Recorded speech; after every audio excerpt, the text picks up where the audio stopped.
Ingat, tugas kita berbuat baik saat patuh sama Allah hanya sampai ajal datang. Itu saja. Sampai mati kok. Selesai. Habis mati kita tujuan sudah surga. Itu orang beriman, tahu rukun iman kita. Gak mungkin tidak. Kita ini semua tinggal tunggu itu. Dan ada banyak orang sebelum kita yang kaya, yang miskin, yang cantik, yang jelek, yang gagah, yang semua ada. Tapi sudah mati semua. Kita juga begitu.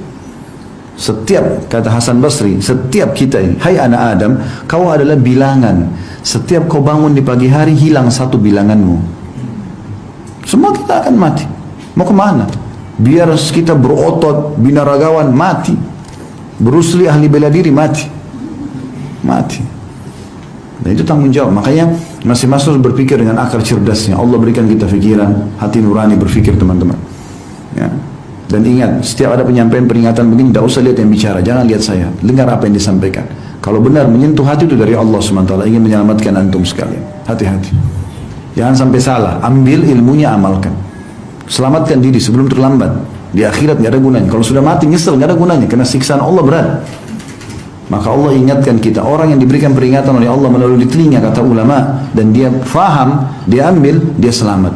Kalau tidak, Allah akan datangkan penyakit dalam tubuhnya. Cobaan-cobaan akan datang segala macam, sampai kalau tidak ada, Allah akan mati. Dia tidak mau sadar, Allah matikan dalam dosa itu. Hati-hati. Ya, ada orang begitu niatkan riba, garis keras lah, apalah segala macam.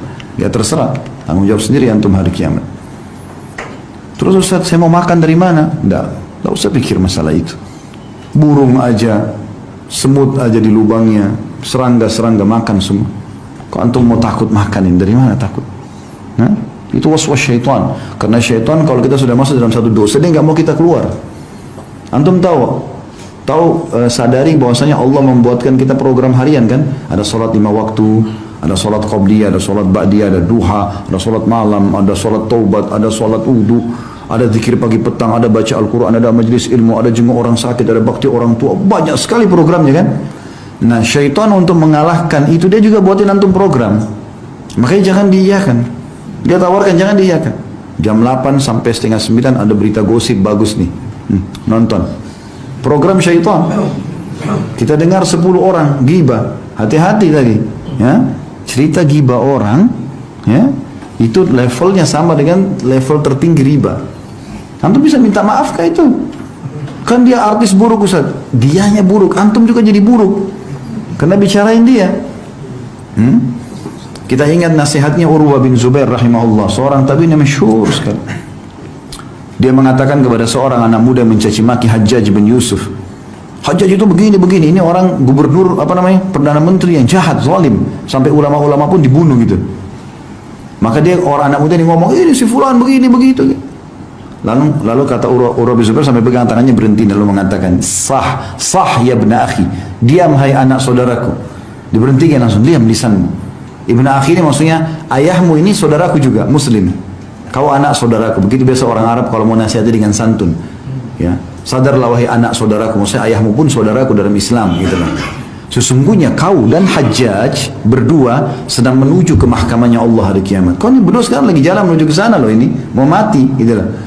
Dan masing-masing akan dihisap oleh Allah. Ketahuilah, kalau kau sedang dihisap oleh Allah dan Hajjaj masih antri menunggu, kau akan temukan dosa terkecilmu lebih berat bagimu daripada dosa terbesarnya Hajjaj.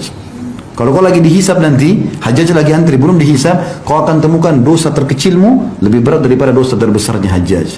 Dan ketahuilah, kata dia, ini nasihat yang luar biasa, ketahuilah bahwasanya ya, Allah akan memberikan hak-hak orang yang dizalimi oleh Hajjaj.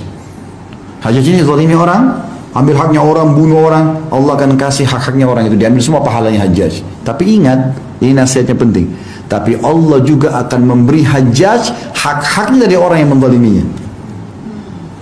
Kau sekarang gak ada urusan sama Hajjaj kan? Gak ada. Kenapa kau ceritain dia? Tetap dia dapat haknya, pahalamu akan dikasih ke dia, padahal kau gak kenal dia. Maka mulai sekarang berhenti cerita orang. Dan gak usah. Cara yang baik-baik, tanya kabar, tanya ilmu. Tak apa bicarain orang. Begitu buka WA pertama, WA-nya sudah tahu belum? Langsung gosip duluan. Sudah tahu belum? Sudah tahu apa? Istrinya orang, suaminya orang, kerjanya orang, apa ini? Ya akhi, buka pertama Al-Quran.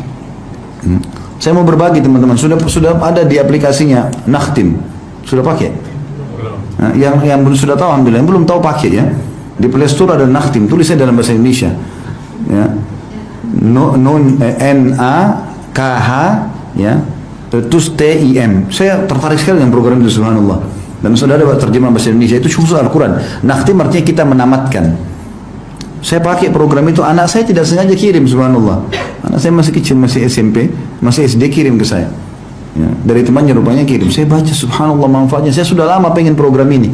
Jadi saya pernah ingat gak, dulu waktu awal-awal saya isi di kelas ini, saya bilang, enak sekali ya, usahakan Bapak Ibu sekalian kalau sehari kita buka 50 kali WA, kan kita tutup, buka lagi, terus kita bisa buka Al-Quran.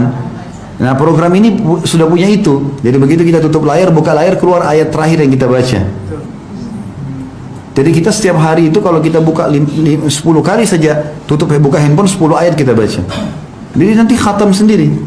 Dan di situ subhanallah kita bisa ada gambar foto, kita bisa foto ayatnya, lalu kemudian kita bisa share ke orang. Ayat itu misalnya tertarik kita masalah ayat masalah neraka misalnya, mau ingatkan orang masalah riba, kita langsung bisa kirim. Terus kalau mau dengar suara bisa pilih lebih dari 20 mungkin qari, bagus-bagus. Ada di situ tanda pelaynya, tinggal ditekar pelay keluar suara imam itu di ayat itu. Jadi kita bisa ikuti tajwidnya. Nah, ini coba teman-teman. Daripada kita buka pertama cari berita apa di YouTube, gosip, film, coba Al-Quran, baca 10 ayat, 20 ayat, baca. Ayat itu bicara dengan hati manusia, ya. Harusnya hati-hati. Ini berat sekali ya, makanya harus hati-hati. Jangan sampai punya musuh teman-teman sekalian, jangan ambil haknya orang lain. Ini mulut kita seperti ini saja, 2 sendok nasi cukup. Tidak bisa 3 sendok, tidak bisa ngomong. Ditelan, keselak. Ya. Untuk apa antum curi? Untuk apa? Ambil amunnya orang untuk apa itu? Manfaatnya apa? Dia nggak sadar, makin banyak antum masukkan uang haram, makin masalah badan antum ini. Seperti dia masukkan racun. Membersihkannya tidak susah. Ya, kalau 1 gelas susu sehat, ditaruh 1 tetes racun saja sudah merusak susu itu. Dan untuk mengobati 1 tetes racun itu harus sekian, mungkin 10, 20, 30, 100 gelas susu yang lainnya baru bisa sembuh. Jangan buat masalah, hati-hati. Kita cuma bertahan hanya sampai ajal saja. Ajal kita nggak tahu kapan. Dan di antum usahakan ke sana, amal antum perlu dengan amal saleh. Ustaz, saya digosipin orang, saya difitnah, biarin aja. Kalau antum nggak apa-apa, yang penting antum benar. Bagaimana cara menghadapinya? Sabar. Apa itu sabar? Ya kita kalau ditanya jawab. Kalau enggak ya sudah, kita santai aja. Pasti kembali kepada pelakunya. Pasti. Antum kembali ke surah Fatir, surah nomor 35 ayat 43. Coba buka kalau punya program Al-Quran. Ya. Fatir ayat surah nomor 35 ayat 43. Di situ di antara potongan ayatnya Allah mengatakan wala yahikum makru sayyi illa bi ahli. Tidak pelaku tipu daya itu pasti akan kembali kepada pelakunya. Tidak bisa. Orang mau gosip, orang mau fitnah, tidak usah pedulikan. Sudahlah, antum jalan biasa saja. Seperti antum tidak dengar. Kalau antum ada orang perlu antum luruskan, di tempat kerja antum luruskan secukupnya. Sudah, selebihnya itu sudah. Orang lain mau bilang terserah.